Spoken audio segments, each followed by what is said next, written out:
नमस्कार, स्वागत है आप सभी का द इकोनॉमिस्ट में। तो इस लेक्चर में हम चर्चा करने जा रहे हैं ऑक्सीजन कंसंट्रेटर्स के बारे में। तो भारत सरकार ने हाल ही में यहाँ पर परमिशन दे दी है कि आप ऑक्सीजन कंसंट्रेटर्स का इंपोर्ट कर सकते हो फॉर पर्सनल यूज। तो चलिए ये समझते हैं कि जो ऑक्सीजन कंसंट्रेटर है ये काम कैसे करता है, किस तरीके से यहाँ पर जो है ऑक्सीजन को अलग किया जाता है हवा में से, और जो है यहाँ पर 95% के आसपास जो प्योर ऑक्सीजन है उसकी सप्लाई यहाँ पर उपलब्ध की जाती है पेशेंट के लिए। तो काफी कारगर है, ये पोर्टेबल है, मतलब एक जगह से उठाकर कहीं पर भी आसानी से आप इसको लेकर जा सकते हो। ये पिक्चर आप यहाँ पर देख सकते हो। तो ये ऑक्सीजन कंसंट्रेटर है। तो बहुत सारे यहाँ पर कंट्रीज है जिन्होंने भारत को ये भेजा है। रशिया रशिया ने भी यहाँ पर हेल्प भेजी ऑक्सीजन कंसंट्रेटर्स के यहाँ पर रिगार्डिंग। तो इसके अलावा और भी बहुत सारी ऑर्गेनाइजेशंस हैं जो भारत में काम कर रही हैं, और फ्री सप्लाई तक जो है यहाँ पर इन ऑक्सीजन कंसंट्रेटर्स की दी जा रही है। तो पहले तो मैं उनकी बात कर लूँ।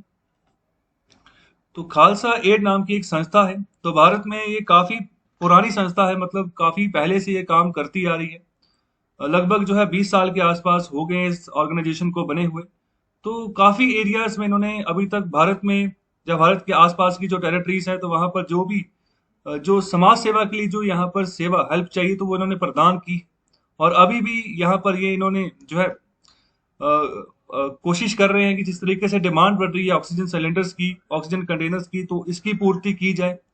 तो इनकी तरफ से भी कोशिश है। तो यहाँ पर फ्री सेवा के तौर पर ना ऑक्सीजन कंसंट्रेटर ये प्रोवाइड करवा रहे हैं। तो व्हाट्सएप नंबर यहाँ पर गिवन है, थंबनेल में भी गिवन था। तो आप अगर किसी को इमरजेंसी जरूरत पड़ती है तो इस व्हाट्सएप नंबर पर आप व्हाट्सएप कर सकते हो। तो यहाँ पर इनके ऊपर भी अभी काफी प्रेशर आ चुका है, क्योंकि डेली के बेसिस पे इनको भी 12,000 के आसपास कॉल्स आ रही हैं। तो जो कि बहुत टफ होता जा रहा है यहाँ पर। यहाँ पर दिक्कत ये है कि जो पेशेंट तक जो सप्लाई पहुंचनी चाहिए ना, तो वो नहीं पहुंच पा रही है। तो जो यहाँ पर दूसरी तरह की जो ऑक्सीजन, मेडिकल ऑक्सीजन होती है जो आपको सिलेंडर्स में मिलती है, उसकी पर्याप्त सप्लाई तो बन पा रही है, लेकिन दिक्कत वही आ रही है कि मतलब जिस तरीके से पहुंचानी चाहिए तो उसी में दिक्कत है।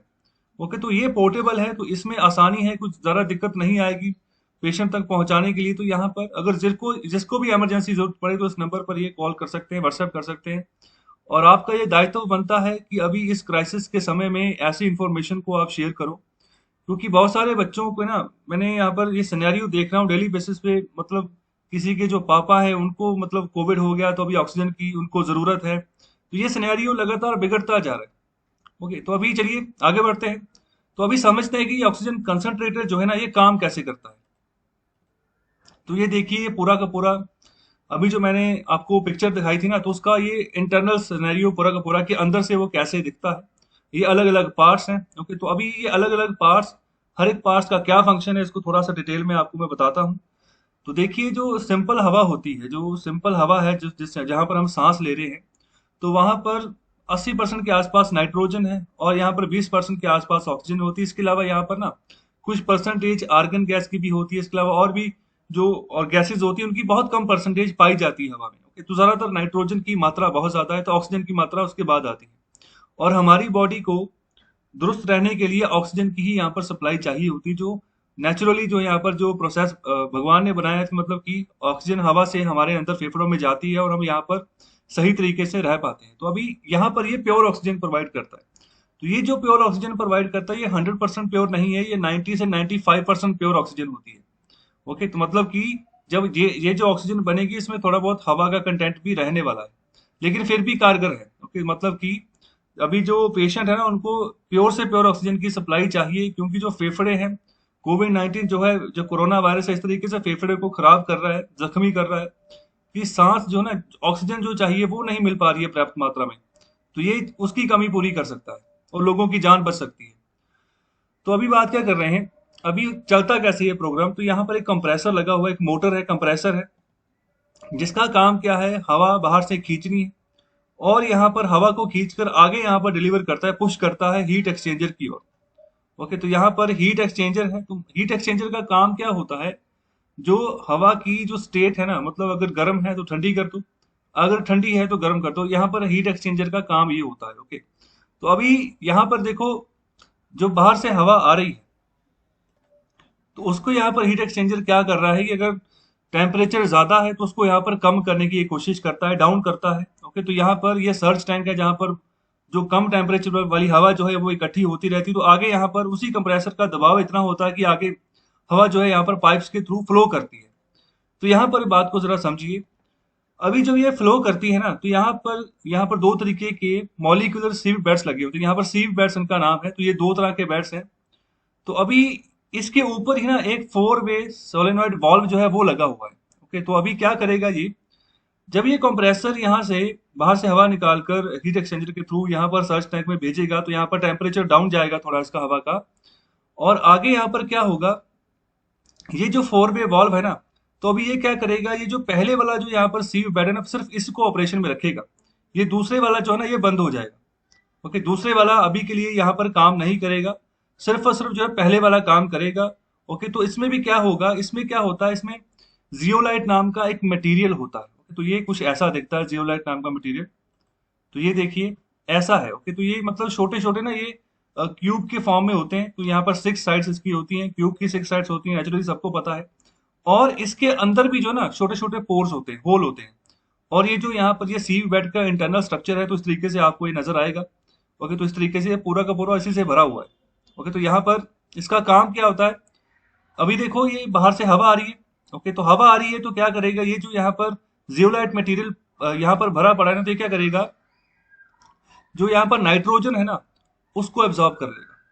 ओके, तो हमने यही तो करना है, ऑक्सीजन को तोड़ना है नाइट्रोजन में से और प्योर ऑक्सीजन की सप्लाई आगे भेजनी है।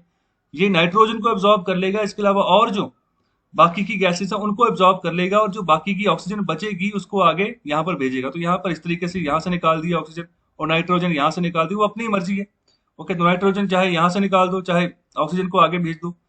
तो ये मतलब एक सिनेरियो है, इसका काम जो है वो नाइट्रोजन को और जो बाकी गैसेस को एब्जॉर्ब करना है। तो ये देखिए इसके ये ना ये माइक्रोस्कोपिक स्ट्रक्चर है जियोलाइट मटेरियल का। तो ये माइक्रोस्कोपिक इमेज है, माइक्रोस्कोप की मदद से ये मतलब इसकी इमेज ली गई। तो यहाँ पर क्यूब जैसा जो है साइज इसका होता है। ओके, तो इसके अंदर भी होल्स होते हैं, तो बहुत छोटा ये साइज होता है। इसी इसी के चलते यहाँ पर इसको हमें माइक्रोस्कोप की मदद से यहाँ पर पता चलता है इसके बारे में। तो अभी ये भरा पड़ा होता है। तो उसके बाद क्या होता है, अभी देखिए, हाँ, अभी जब यहाँ पर जाएगी हवा तो ये वाला बंद है। ओके, सिर्फ यही काम कर रहा है। तो यहाँ पर नाइट्रोजन को एब्जॉर्ब कर लिया, फिर नीचे यहाँ पर बचेगा प्योर ऑक्सीजन। ओके, तो वो प्योर ऑक्सीजन आगे फ्लो करेगा और फ्लो करके यहाँ पर एक प्रोडक्ट टैंक है, जहाँ फिर इसको हम कह सकते हैं कि ऑक्सीजन स्टोरेज टैंक है। तो इसमें ये स्टोर होती जाएगी और स्टोर होती जाएगी। ओके, तो यहाँ यहाँ तक हमने स्टोर कर दी। ओके, तो उसके बाद क्या होगा, ये हाफ साइकिल इसका कंप्लीट हो गया। तो अभी अभी जो आगे मैं बात करने जा रहा हूँ उसको भी समझे।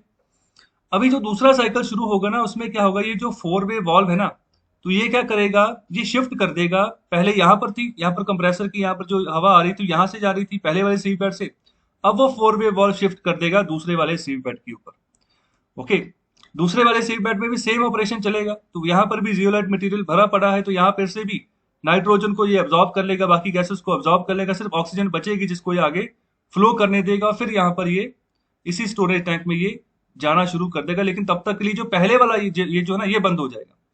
ओके, तो इसी यहाँ पर साइकिल में एक यहाँ पर काम क्या होता है, जब ये यहाँ पर भर रहे हैं ना, तो देखो जब ये वाला काम कर रहा है तो ये बंद है। ओके, जब ये वाला काम कर रहा है तो ये बंद है। तो अभी जब दूसरे वाले में ये फ्लो कर रहा था, तब ये वाला इसमें क्या है, इसमें नाइट्रोजन भरी पड़ी है, बाकी गैसेस भरी पड़ी, तो उसको बाहर भी तो निकालना है ना। अगर ये बाहर ही नहीं निकलेगी तो फिर ये काम कैसे करेगा। तो यहाँ पर तो एक ही साइकिल चलेगा, जो बाकी के साइकिल आएंगे फ्यूचर में आगे जब ये काम करेगा तो फिर तो काम ही नहीं कर पाएगा ये। तो अभी उस नाइट्रोजन को भी बाहर निकालना है। तो फिर क्या करते हैं, यहाँ पर ना जो नाइट्रोजन भरी पड़ी है, एक बात यहाँ पर मैं और बता दूं कि जब यहाँ पर ये वाला ऑपरेशन कर रहा होता ना, तो यहाँ पर प्रेशर काफी ज्यादा हो जाता है। ओके, तो प्रेशर ये वाले इस वाले से मुकाबले में 2.5 गुना ज्यादा प्रेशर यहाँ पर हो जाता है। और जब अभी दूसरे वाला ऑपरेट कर रहा है, ये वाला बंद है, उसी समय यहाँ पर इससे यहाँ से नाइट्रोजन भी निकालनी। तो यहाँ पर ना क्या होता है कि कंप्रेसर क्या करता है, या यहाँ जो कुछ ऑक्सीजन या हवा बची है ना, उसको वापस यहाँ पर लेकर आता है।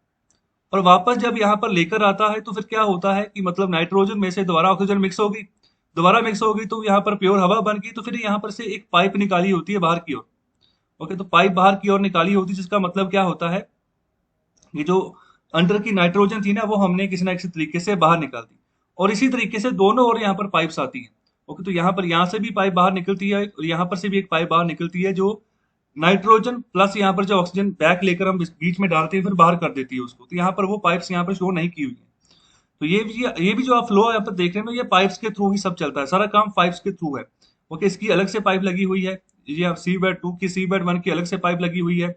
बिल्कुल उसी तरीके से कंप्रेसर जो जुड़ा हुआ है सी बाई अपना जो सी बेड 1 है, तो यहाँ पर अलग से पाइप लगी है, सी बेड 2 पर अलग से पाइप लगी, कंप्रेसर एक ही है। ओके, तो इस तरीके से मतलब ज्यादा यहाँ पर इमेजेस नहीं है, तो यहाँ पर मैं आपको डिटेल में बताने की कोशिश कर रहा हूँ। इस तरीके से नाइट्रोजन भी जो है ना, जब ये वाला काम कर रहा होता है तो पहले वाले से नाइट्रोजन और ऑक्सीजन प्लस करके हवा बाहर निकाल देते हैं। ओके, तो फिर जब यहाँ पर इस वाले की ऑपरेशन होता है, फिर वही यही दोबारा साइकिल रिपीट करता है कि हवा आती है, नाइट्रोजन को अब्जॉर्ब करता है, ऑक्सीजन को आगे भेजता है। ओके, तो मतलब जो ऑक्सीजन बैक आती है ना, इतनी ज्यादा नहीं आती है, वो बहुत थोड़ी अमाउंट होती है कि मतलब कि ये नाइट्रोजन बाहर निकल जाए। और ये जो जब स्टोरेज टैंक में ये भरती है, यहाँ पर जब जितनी रिक्वायरमेंट होती है, तो ये सिर्फ गैस फॉर्म में होती है, ये लिक्विड ऑक्सीजन नहीं होती है। ओके, ये गैस फॉर्म में ऑक्सीजन है। तो यहाँ पर प्रेशर रेगुलेटर लगा है कि हवा का अंदर प्रेशर कितना है उसका हमें पता चलता रहे। यहाँ पर एक सुई लगी होगी जिससे पता चलता रहेगा कि अभी इस टैंक में इतना प्रेशर हो चुका है।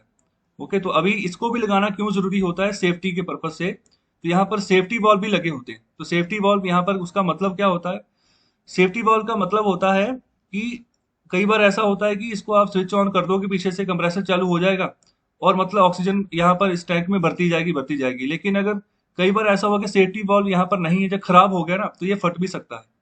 ओके, तो कंप्रेसर ने तो यहाँ पर हवा खींच खींच के मारनी है यहाँ पर कि मतलब यहाँ फिल होता जाए। जैसे आप साइकिल, जहाँ साइकिल में कभी अगर हवा भराई हो तो वहां पर ऑक्सीजन एक सिलेंडर की तरह एक पड़ा होता है, एक मशीन पड़ी होती है, उसके ऊपर ना एक कंप्रेसर लगा होता है। जब वो इलेक्ट्रिसिटी का स्विच ऑन करता है तब क्या करता है, उस बड़े से टैंक में हवा भरनी शुरू हो जाती है।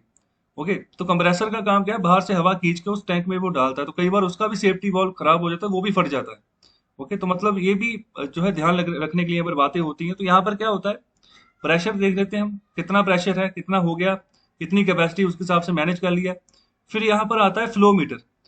तो फ्लो मीटर ऐसा है कि पेशेंट को अभी 1 मिनट में कितना फ्लो चाहिए, कितने लीटर का फ्लो चाहिए ऑक्सीजन का। ओके, तो अगर तो यहाँ पर 1 लीटर का 1 मिनट में फ्लो चाहिए तो हम उसके हिसाब से एडजस्ट कर लेते हैं। अगर 1 मिनट में 5 लीटर का फ्लो चाहिए ऑक्सीजन का तो हम उसके हिसाब से एडजस्ट कर लेते हैं। मतलब कि जो कंडीशन है, अगर ज्यादा बुरी कंडीशन है तो फिर ज्यादा यहाँ पर ऑक्सीजन भेजी जाती है 1 मिनट में। ओके, तो उस हिसाब से फिर इसको काम भी फिर लगातार करना पड़ता है। तो ये पूरा का पूरा यहाँ पर सिनेरियो है इसका, जिस तरीके से ये ऑक्सीजन कंसंट्रेटर जो है ये काम करता है। ओके, और मतलब कि अभी तो काफी डिमांड हो चुकी है इसकी, क्योंकि पोर्टेबल है और आसानी से अभी जो है मतलब मदद कर सकता है। लेकिन दिक्कत वही आ रही है कि मतलब एक तो मतलब समय पर ये चीज मिल जाए, वहीं पर दिक्कत है।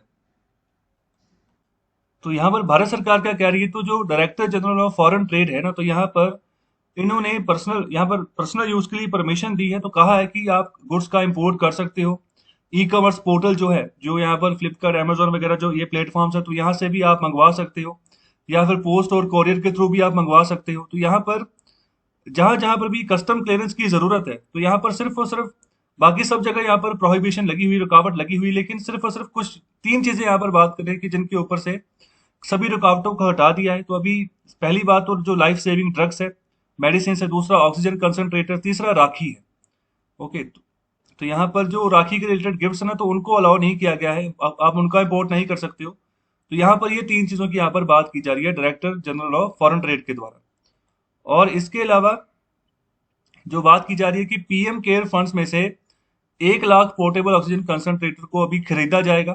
ओके, इसके अलावा 500 और यहाँ पर जो पीएसए जो ऑक्सीजन प्लांट्स हैं, ओके, तो अभी based on technology developed by DRDO sanction under PM cares, तो अभी और भी जो है ना टेक्नोलॉजी जो यहाँ पर डीआरडीओ के द्वारा बताई गई, उसके चलते पैसे सैंक्शन कर दिए गए पीएम केयर फंड्स के तहत। और इसके अलावा बात करें कि जो ऑक्सीजन कंसंट्रेटर और जो पीएसए प्लांट्स है, तो यहाँ पर ये कोशिश करेंगे कि ऑक्सीजन की जो सप्लाई है, जहां जहां पर भी डिमांड है ना, वहां पर आसपास में ये भेजते जाएं। तो इस चीज की यहाँ पर श्योरिटी भारत सरकार दे रही है। तो ये था पूरा का पूरा लेक्चर। कैसा लगा आपको लेक्चर? हमने इस यहाँ पर ऑक्सीजन कंसंट्रेटर के बारे में डिटेल में यहाँ पर जानने की कोशिश की है। और इसके अलावा जो मैंने आपसे आपसे स्टार्टिंग में मैंने बातें बोली है कि जो अभी जरूरत बहुत बड़े पैमाने पर आन पड़ी है और बहुत सारे देश हमारी मदद के लिए आगे भी हैं, तो हमारी भी जिम्मेदारी बनती है जो हमसे हो पाए वो कर दो। ओके, तो अभी जैसे मैंने यहाँ पर एक नंबर लिखा है, उसी को आप आगे आप जो है फॉरवर्ड कर दो, वो उसकी किस्मत है कि उसको अवेलेबिलिटी हो गई या नहीं हो गई। ओके, तो अगर क्योंकि यहाँ पर तो है, सामान तो होता है, मतलब मैनेज हो जाता है। तो कई बार ऐसा होता है, मतलब जो कॉल आती है तो नहीं भी पहुंच पाता, तो लेकिन ये उसकी किस्मत है। लेकिन आपका जो मकसद है वो ये है कि आप शेयर करो इसे। ओके, तो आपको आपका जो यहाँ पर ड्यूटी जो आपको सही लग रहा है वो आप करें। ओके, तो कैसा लगा लेक्चर आपको? फीडबैक अपना जरूर दें और शेयर करें इस लेक्चर को ज्यादा से ज्यादा। बहुत बहुत शुक्रिया, धन्यवाद।